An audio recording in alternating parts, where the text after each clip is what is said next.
조병과 신세계로. 네, 여러분 안녕하세요.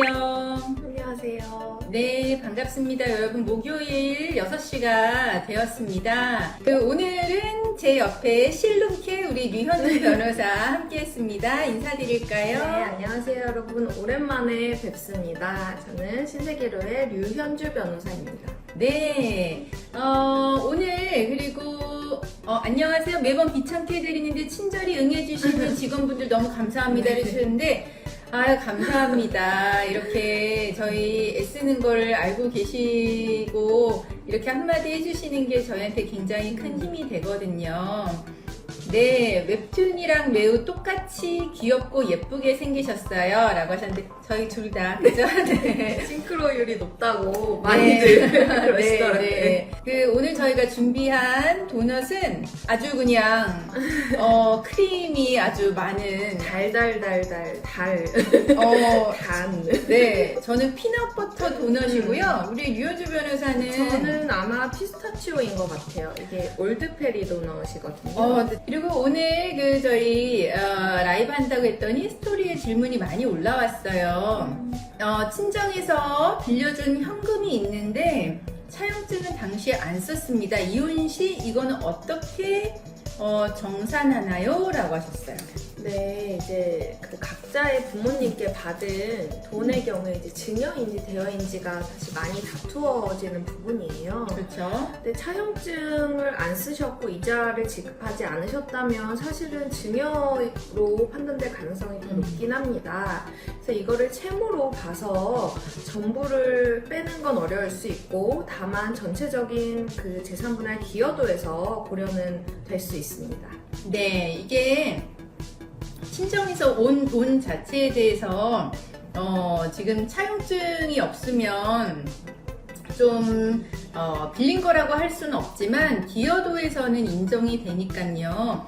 이제 그런 부분으로 이제 접근하시면 될 것 같습니다. 결혼할 때도 비용을 안 냈고 생활비도 한 번도 낸 적 없는 배우자랑 이혼 시 5대5 기여도가 나올 수 있나요? 라고 하셨어요. 네, 이거는 이제 혼인 기간도 굉장히 중요하실 것 같고 그 두 분 사이에 자녀가 있는지 자녀 양육이나 가사를 누가 담당했는지에 따라 좀 다를 것 같습니다. 네. 예를 들어 말씀하신 대로 뭐 경제적인 기여를 한 번도 안 한 분이라도 혼인 기간이 뭐 한 15년, 20년 이상이고 자녀를 양육하고 가사를 했다면 5대5가 나올 수 있어요. 네, 그래서 비용 안 냈고 생활비도 낸 적은 없지만 혼인 기간이 길면 또 5대5가 나올 수 있다는 거는 알고 계셔야 될 것 같습니다. 네, 남편의 직설적인 화법 너무 상처인데 남편은 이건 이혼 시 이혼 사유가 안 된다네요. 맞나요? 직설적인 화법으로 인해서 마음 상처를 받았는데 이게 재판상 이혼 사유야. 호감까지는 아니신 것 같아요. 그런 것 같아요. 말씀하시는 거 보니까. 근데 최근에 많이 이제 이혼하고 싶다고 오시는 분들이 배우자의 가스라이팅이라는 맞아요. 사유로 많이 오시거든요. 이거는 뭐 욕설, 그러니까 폭언까지는 아니더라도 이제 상대방에 대해 이제 자존감을 깎아내리거나 비난하거나 하는 그 화법이죠, 말하자면. 그게 일상화돼서 너무 마음의 상처가 크다 이런 사유예요.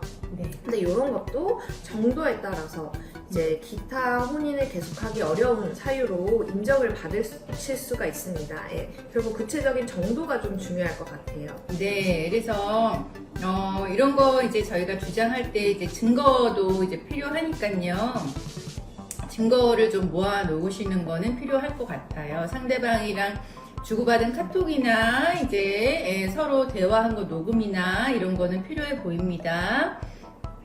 그리고 이제 또 변호사님, 인턴 지원하려는 법전원생입니다. 신세계로에서 가장 중요시하는 인턴의 자질은 무엇인지 궁금합니다. 라고 하셨어요.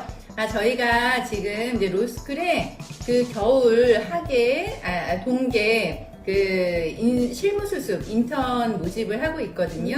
그래서 1월, 2월에 이제 진행을 하게 되는데요. 몇 명 지금 벌써 들어왔어요. 그래서 너무 감사하게도 지원을 해주셨는데 가장 중요시하는 인턴의 자질은 성실성인 것 같은데요. 류현주 변호사는 뭐라고 생각하나요? 열정? 열정. 적극성? 네. 그런 게 좀 이제 보이시는 분들은 뭐라도 더 가르쳐 드리고 싶고 네. 그렇더라고요. 네. 그리고 또 이제 우리 사무실에 대한 애정이 있나 뭐 그런 거. 그쵸. 가르치면 이제 나중에 지원할까 이제 네, 그런 거니까. 그렇죠, 네. 그렇죠.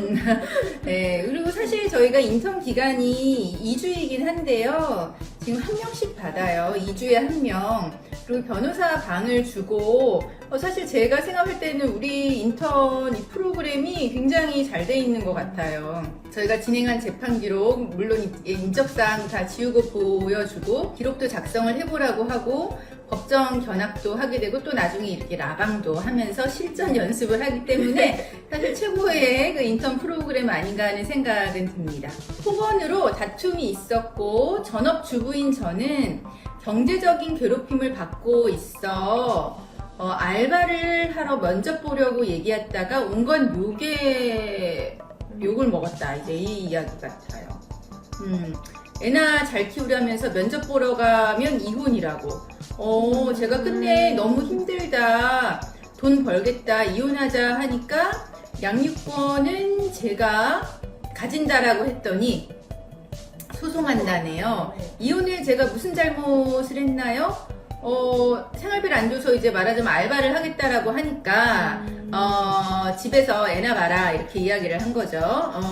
그리고 이제 이혼 소송하겠다고 하니까 아이는 못 준다 라고 하는 상황인 것 같아요. 양육권을 빼앗길 수 있나요? 아이가 4살과 10살 여아입니다 라고 하셨어요. 네, 많이들 질문 주시는 게 경제력이 없는데 이제 양육권을 가져올 수 있냐고 많이들 물어보시는 것 같아요. 근데 사실 생각보다 소송에서 경제력은 양육권을 가져오는데 그렇게 비중 있게 보지는 않으시는 것 같습니다. 왜냐하면 다른 배우자에게 경제력이 있다면 그 양육비를 적정히 그렇죠. 받아서 양육을 할 수가 있거든요. 네. 예. 양육비를 주면 되는 거죠. 돈이 많으면. 그렇죠. 네. 예. 그리고 재산 분할도 어느 정도 받으시면 최소한의 주거 비용을 확보하실 수도 있고요. 네, 그래서 지금 4살, 6살 여아 내가 경제력이 좀 없다고 해서 불리한 상황 아니니까 네, 너무 걱정하지 마시고 만약에 소송을 진짜로 생각을 하신다면 준비를 하시면 될 것 같습니다. 내일 조정기일이에요. 어떤 복장이 좋을까요? 라고 하셨어요. 조정기일. 법원에서 조정한다. 어떤 복장이 좋을까요? 당사자분이신지 변호사님이신지 모르겠지만 네, 뭐 그냥 깔끔한 복장 입고 가시면 되고요. 근데 가끔 제가 복장에 대해서 크게 뭐 이제 신경을 쓰거나 지적을 하진 않는데 의뢰인분께 딱 한 번 좀 아닌 것 같다고 얘기 드렸던 적은 있어요. 어떤 케이스였냐면 저희가 이제 아이를 키우고 싶은데 경제력이 없는 상황이었고 그래서 양육비를 좀 많이 받기 원하시는 분이셨어요. 근데 이제 조정기를 오셨는데 너무 좋은 브랜드의 옷과 가방을 들고 오시는 티나는 브랜드. 너무 티나는 네. 뭐 그런 정도의 이제 미스매치가 아니라면 전혀 상관없으세요. 네, 아무래도 깔끔하고 단정하게 입고 오시는 게 낫기는 합니다. 여러분 당연하겠죠? 이혼소송 시 상간녀와 합의한 합의금도 재산분할 대상인지요? 라고 하셨어요. 아니요. 요거는 안 들어갈 것 같습니다. 네, 그렇죠. 이거는 상대방의 기여도가 없어요. 기여도가 있나? 그런 기여. 기여를 하신 게 있나? 예. 뭐 공동으로 형성한 재산이라고 볼 수 없기 때문에 안 들어갈 것 같아요. 네, 제 생각에도 안 들어갈 걸로 보여집니다. 이혼한 지 20년 가까이 되는데 양육비 청구 가능한가요? 그동안 빚 갚아낸 것까지요? 라고 하셨어요. 네, 이혼을 하시면서 이제 그 양육비를 어떻게 하기로 하셨었을지 일단 보셔야 될 것 같고요. 그때 뭐 양육비를 포기를 했다든지 앞으로 청구하지 않겠다고 했다든지 하는 약정을 하신 게 아니라면 과거 양육비 청구가 가능할 수는 있어요. 네, 근데 이게 여러분 2006년 그 정도의 양육비 부담조서라고 하는 게 생겼어요. 그래서 그때 이후에 이혼을 하신 거면 그 양육비 부담조서도 판결문하고 동일한 효력이 있기 때문에 10년이 지났으면 이제 시효가 지난 것 같고요. 그게 아니고 양육비 부담조서가 아예 없거나 아니면 양육비에 대해서 정하지 않은 거면 과거의 것도 이제 청구를 할 수는 있습니다. 네. 그런 점 생각해 보시면 될 것 같고요. 그리고 소송 시 동생에게 빌린 돈도 재산 분할이 되나요? 동생이랑 차용증 쓴 건 없습니다. 부모님에게 빌린 것보다는 동생에게 빌린 게 그래도 이제 대여로 채무로 인정될 가능성은 조금 더 높아 보이고요. 네. 다만 이제 돈이 실제로 오간 증거가 있으셔야 되겠고, 뭐 이자 약정을 하셨다는 뭐 그런 증거나 이자를 실제로 갚으셨다는 자료가 있으면 더 좋을 것 같아요. 네, 그렇죠. 이제 그래서 뭐 형제, 이제 친구, 부모님하고 사이에 이제 돈 거래에 대해서 이제 증여가 아니라 이제 대여로 인정이 되려면 차용증이 있어야 되고 이자 지급 내역, 거래 내역 이런 거는 있어야 됩니다. 남편의 외도를 알고 난 후 기간이 오래될수록 이혼소송 재산분할 시 불리한가요? 라고 하셨어요. 이런 걱정을 왜 하게 되셨는지 조금 잘 모르겠지만 외도를 알게 된 이후 오래된 것과 재산분할 기여도랑은 크게 상관은 없을 것 같아요. 근데 혹시 남편이 외도를 해서 별거를 하게 되신 걸까요? 네. 그렇다면 이제 별거 이후에는 그 재산의 증식에 기여가 없다고 판단될 수는 있어요. 네. 이제 요분은 아마 그거랑 약간 이제 헷갈리신 거 아닌가 싶어요. 외도를 알고 오랜 시간이 지난 이후에 소송을 하면 위자료가 줄어드냐. 이제 위자료랑 재산 분할을 이제 구분을 이제 일반인들은 잘 못하니까 이제 그렇게 생각하시는 것 같은데요. 외도의 시간이 한참 지났다라고 하면 그렇죠. 이제 위자료는 좀 줄어들 수는 있는데 재산 분할하고는 상관은 없습니다. 네, 그래서 그거는 그렇게 걱정 안 하셔도 될 것 같고요.